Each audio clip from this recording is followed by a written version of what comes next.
Assalamualaikum warahmatullahi wabarakatuh.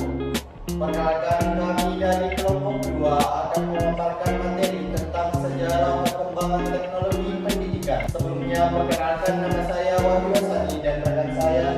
Perkenalkan, nama saya Fajar dari kelompok 2 akan memaparkan materi kami. Perkembangan teknologi pendidikan. Yang pertama itu tentang sejarah.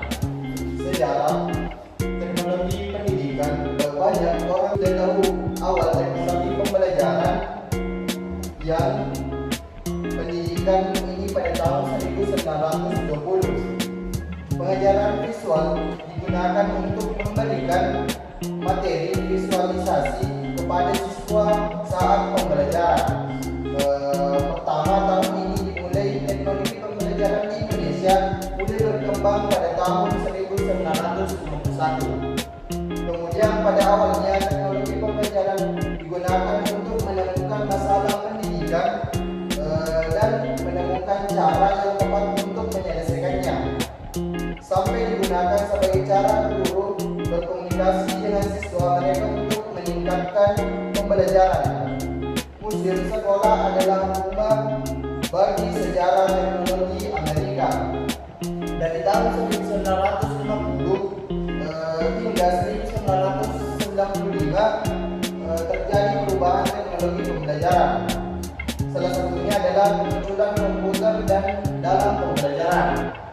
Kemudian komputer pertama kali digunakan dalam pendidikan pada tahun 1980. Semua orang berusaha menggunakan komputer dengan baik dan sistematis untuk mencapai tujuan pendidikan. Alat yang disebut komputer sangat disukai oleh masyarakat umum.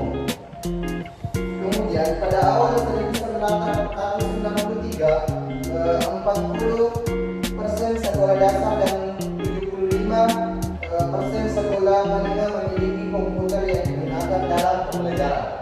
Kemudian bagian B tentang perkembangan pendidikan.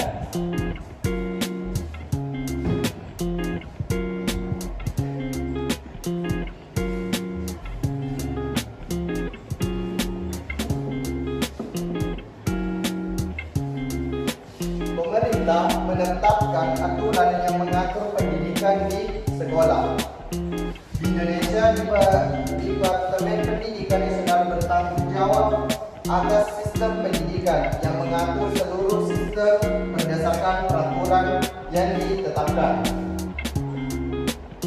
Sejauh mana kewenangan guru untuk mengubah kebijakan pekerjaan mereka untuk menyesuaikan dengan kondisi lokal timbul karena berbagai aturan pemerintah.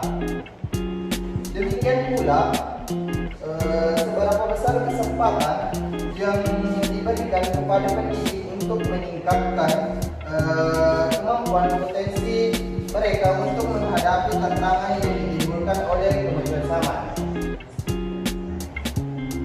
Kajian tentang teknologi pendidikan telah menghasilkan berbagai konsep dan praktik pendidikan yang menggunakan media sebagai sarana belajar. Oleh karena itu, terdapat asumsi bahwa teknologi pendidikan dan media sama meskipun keduanya berfungsi sebagai sarana untuk mendukung penyebaran informasi atau materi belajar. Selanjutnya poin C, peran teknologi dalam menyediakan sumber daya pendidikan digital adalah bagian penting dari interaksi manusia. Hampir semua orang mengandalkan teknologi. Fenomena ini terjadi hampir di seluruh dunia, termasuk Indonesia, sebuah negara berkembang yang melihat peningkatan penggunaan internet yang cukup besar. Fakta bahwa sebagian besar orang menghabiskan berjam-jam berselancar di internet, kemudian terutama di media sosial, menunjukkan betapa pentingnya internet untuk kehidupan sosial masyarakat. Media sosial juga telah menjadi tempat baru di mana orang berinteraksi secara sosial dalam kehidupan mereka. Dengan kehadiran mereka telah berkembang menjadi tempat baru di mana orang dapat membahas ide, pendapat, dan masalah. Ini memungkinkan percakapan terjadi tanpa mengenal lokasi dan waktu. Selanjutnya poin D, pembelajaran sejarah abad 21. Pendidikan harus selalu beradaptasi dengan perkembangan zaman yang terus berubah karena tantangan dan masalah sosial yang dihadapi. Masyarakat berharap pendidikan dapat dilaksanakan secara adil tanpa adanya diskriminasi. Oleh karena itu, tidak jarang banyak pihak mengkritik kebijakan inovasi pendidikan yang dilakukan oleh para menteri.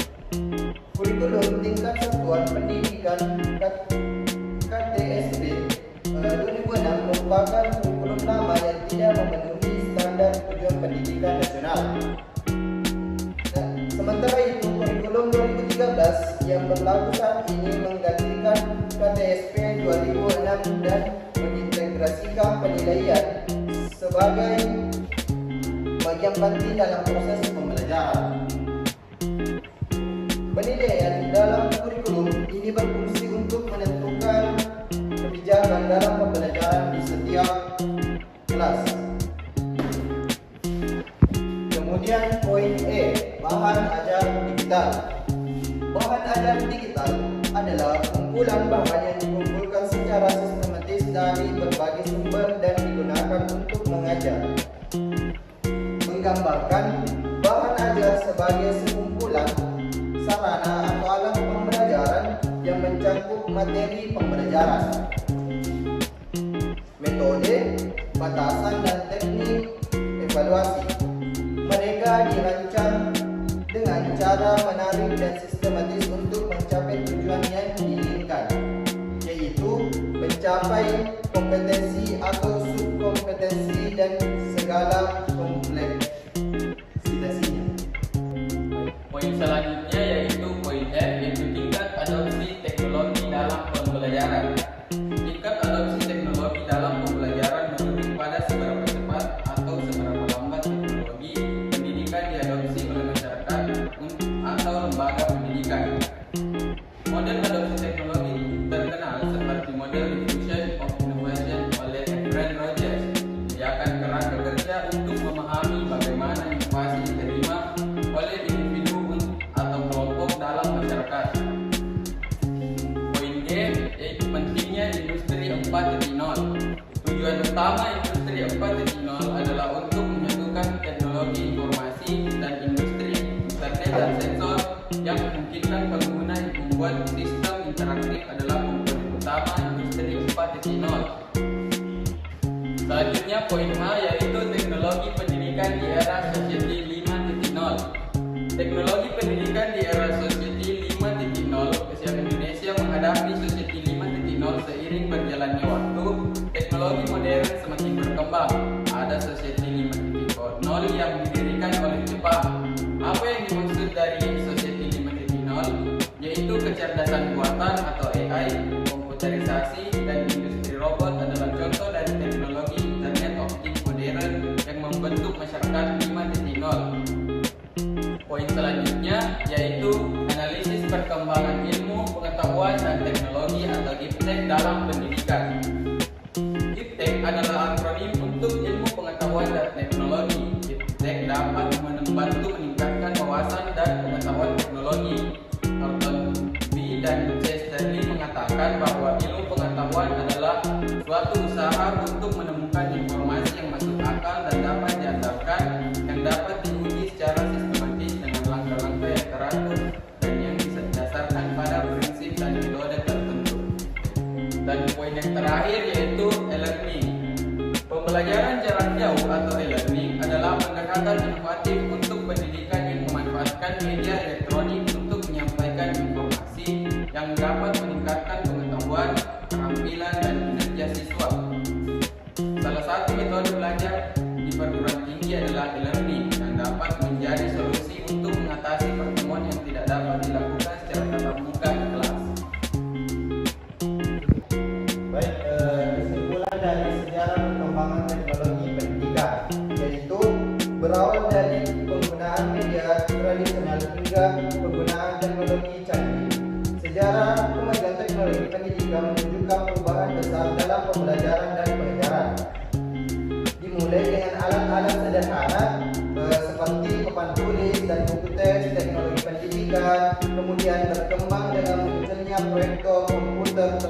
dan internet yang membuat pembelajaran lebih interaktif dan mudah diakses. Teknologi seperti e-learning, platform pembelajaran berbasis web, dan aplikasi mobile telah mengubah cara pendidikan disampaikan di era digital. Ini telah memungkinkan pembelajaran jarak jauh, fleksibilitas waktu, dan akses yang luar sumber daya. Teknologi pendidikan juga membantu membuat lingkungan pembelajaran lebih fleksibel dan inklusif yang memenuhi kebutuhan unik siswa. Baik, itulah tadi yang pemaparan materi kami sejarah perkembangan teknologi pendidikan. Assalamualaikum warahmatullahi wabarakatuh.